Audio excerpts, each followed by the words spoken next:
I think one thing I learned from internship career services is that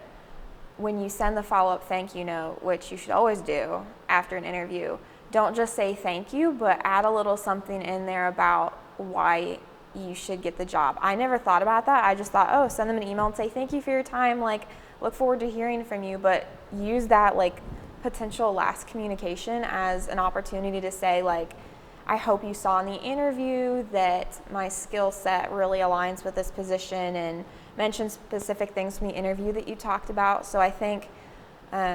those follow-up correspondences can sometimes seal the deal for you if they already liked you enough, and then just adding something at the end of like how much you appreciated their time and how you would love to join the team, that kind of thing. So I think one of the things that employers remember a lot is follow-up. So I can't remember who told me, but I remember the phrase is follow through and follow up. And it's always important to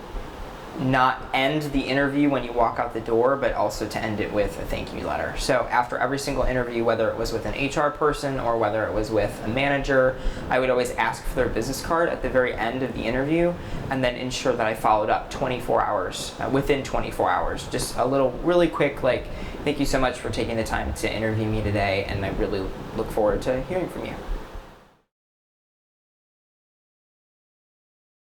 So I was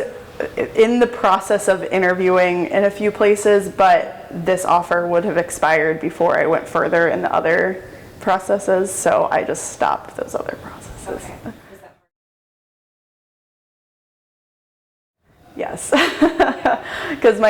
so this was relating to my passion for disabilities, but my other one that was a prospect, I was like looking at and interviewing with a school that's all kind of ENL based, English as a new language, and so that was my other passion, but they didn't have any openings yet, so it was like, we want to be able to offer you something, but we don't have any resignations yet, so it was hard because I didn't know if they would eventually get one or not.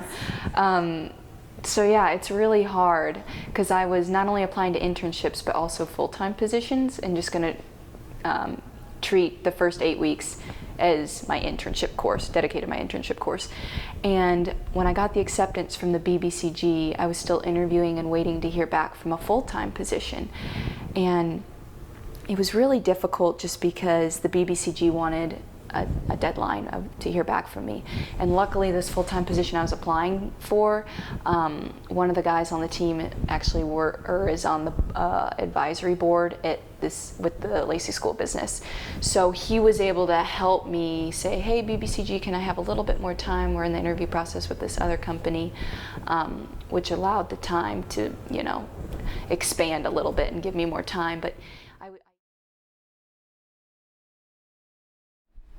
Yeah, I think it was a big realization of just learning how to effectively sell myself, because I think I assume sometimes that like I'm really involved, I have a lot of cool things on my resume, like I'll be fine, like I don't think I'll have a problem, but then I talk to everybody else at Butler and everyone has the exact same kind of situation, and everybody seems to be just as great as I think that I am as well. So I think